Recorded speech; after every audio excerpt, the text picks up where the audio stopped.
पुन्हा एकदा अंदेकर आणि कोमकर टोळीतील संघर्षानं डोकं वर काढलंय। वनराज अंदेकर खून प्रकरणानंतर सुरू झालेले रक्तरंजित टोळी युद्ध आता पुन्हा भडकताना दिसतंय। धनकवडीतील बालाजीनगर परिसरात अक्षय उर्फ बाळा मस्के याच्यावर भर दिवसा गोळीबार आणि कोयत्यानं हल्ला करण्यात आला। या घटनेनंतर पुण्यात कायदा सुव्यवस्थेचा प्रश्न पुन्हा एकदा ऐरणीवर आलाय। नेमकं काय घडलं आणि अंदेकर कोमकर संघर्षाचा हा नवा अध्याय किती धोकादायक आहे, पाहूयात हा सविस्तर रिपोर्ट। गेल्या काही दिवसांपासून पुण्यात गुन्हेगारीनं कळसच गाठलाय। पुण्यातील बालाजीनगर परिसर सकाळची वर्दळ सुरू असतानाच अचानक गोळीबाराचा आवाज घुमला आणि काही क्षणातच परिसरात एकच खळबळ उडाली। अक्षय उर्फ बाळा मस्के हा रिक्षा घेऊन चौकात आला होता। त्याच वेळी दुचाकीवरून आलेल्या हल्लेखोरांनी त्याच्यावर गोळ्या झाडल्या। गोळीबारानंतर हल्लेखोर थांबले नाहीत, त्यांनी कोयत्यानं सपासप वार करत अक्षय मस्के याला गंभीर जखमी केलं।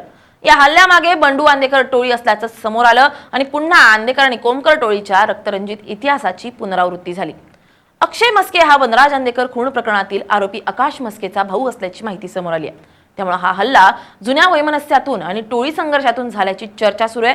विशेष म्हणजे वनराज अंदेकर यांच्यावर ज्या पद्धतीने गोळीबार आणि कोयत्याने हल्ला झाला होता, त्याच पद्धतीने अक्षय मस्केवरही हल्ला करण्यात आल्याने हा रिव्हेंज अटॅक असल्याचा संशय पोलिसांना आहे। या घटनेनंतर पुणे पोलिसांवरही प्रश्नचिन्ह उपस्थित होऊ लागलेत। भर दिवसा शहराच्या गजबजलेल्या भागात गोळीबार होतो, कोयत्यानं हल्ले होतात आणि टोळी युद्ध खुलेआम रस्त्यावर उतरतं। त्यामुळे पुणे शहर पुन्हा एकदा गँगवॉरच्या सावटाखाली गेल्याची भावना नागरिकांमध्ये निर्माण झाली आहे। आपल्या सोबत तृप्ती देसाई आहेत। या ठिकाणी आपण त्यांच्याकडून माहिती घेऊया। ताई, काय स्वरूपाची या ठिकाणी घटना झाली आहे? 9:45-10च्या दरम्यान इथे जोरजोरात ओरडण्याचे आवाज आले। मी जवळच राहिलाय। या दोन मावशी रस्त्यावरून चाललेल्या होत्या। गोळीबाराचा जेव्हा आवाज आला त्या घाबरून माझ्याकडे आल्या आणि त्याच्यानंतर आम्ही इथे येऊन बघितलं तर एका माणसाला मारून टाकण्यात आलेलं होतं। नंतर असं कळतंय की वनराज अंदेकरची जी हत्या झाली त्या टोळी युद्धातली ही चौथी हत्या आहे। पोलीस नेमकं काय करतायत? टोळी युद्ध का संपवता येत नाहीये? आज त्या आरोपीच्या भावाची हत्या झालेली आहे, मग आरोपीच्या नातेवाईकांना आता टार्गेट केलं जातंय। उद्या ओळखीच्या लोकांना करतील, मित्राला टार्गेट करतील, तो कुणाच्याही सर्वसामान्य घरातला असू शकतो।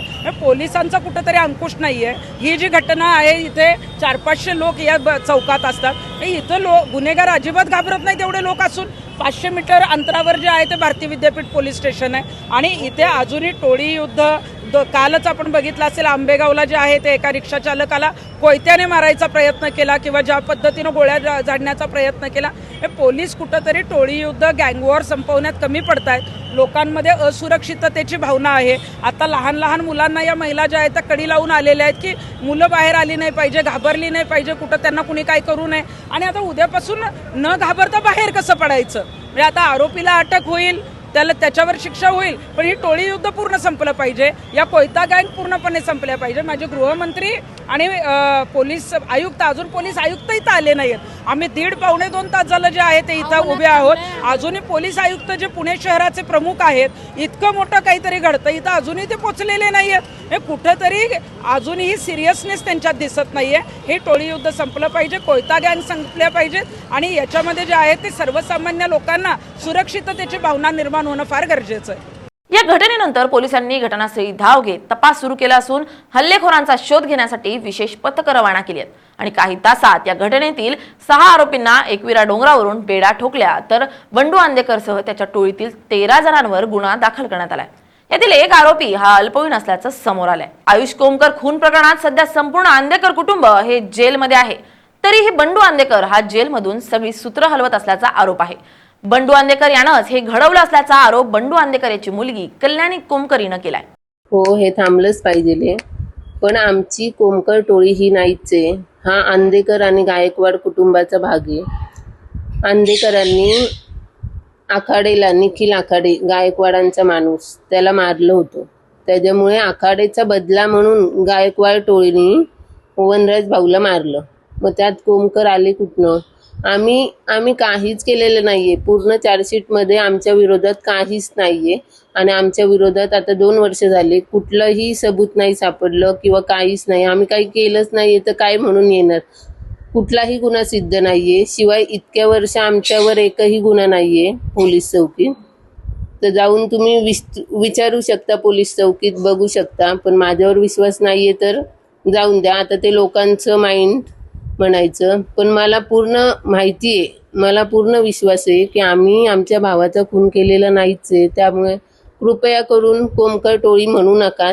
कोमकर टोळी नाहीचे हा गायकवाडांचा आणि आंदेकरांचा प्रश्न आहे. त्यांची दुश्मनी झालती, त्यांच्यातनं हे चालले आणि फुकट माझ्या मुलाचा बळी गेला. 17 वर्षाचा तो. माझं तर घर उद्ध्वस्तच झाले, शिवाय माझ्या घरचे 4 जण आहेत. तरी आम्ही ही शिक्षा भोगतोय. परत मुलाचं पण असं केलं. मग हे कितपत योग्य आहे? हे नाहीच, हे सगळं चुकीचं आहे.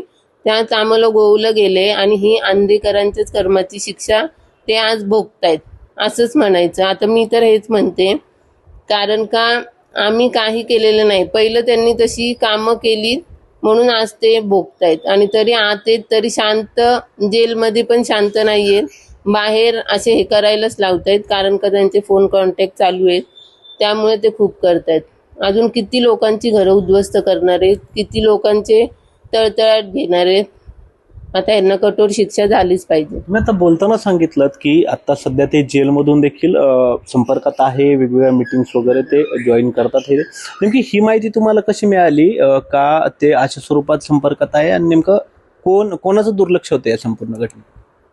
मला वाटतंय मोठ्या लोकांचं दुर्लक्ष होतं यात, कारण का कमिशनर साहेबांनी स्वतःनी लक्ष घातलं पाहिजे.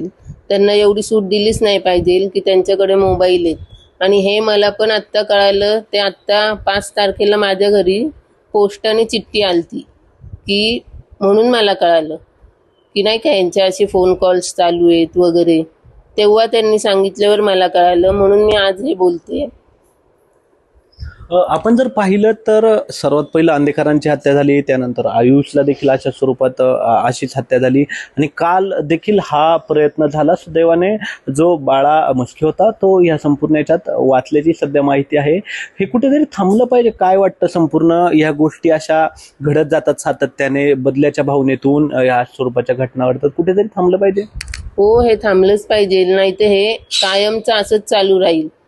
कारण का आता यांना कठोर शिक्षा व्हायलाच पाहिजे. हे बिलकुल बेलवर पण सुटता कामा नये.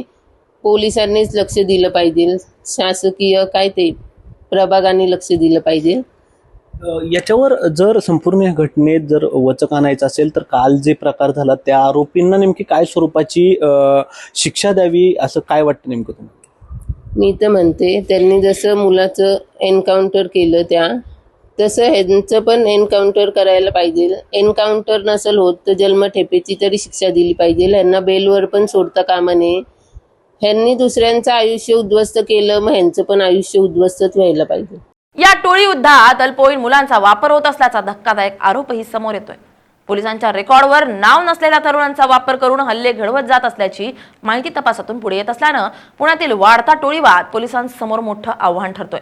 वनराज आंदेकर हत्येनंतर सुरू झालेलं टोळी युद्ध अजूनही थांबलेलं नाहीये. उलट प्रत्येक हल्ल्यानंतर बदला आणि प्रतिहल्ल्याची मालिका सुरू असल्याचं चित्र आहे. त्यामुळे पुण्यातील कायदा सुव्यवस्था पुन्हा एकदा ऐरणीवर आला असून पोलीस आता या टोळी संघर्षाला कसं रोखणार हे पाहावं लागणार आहे. अमोल धर्माधिकारी, LS मराठी, पुणे.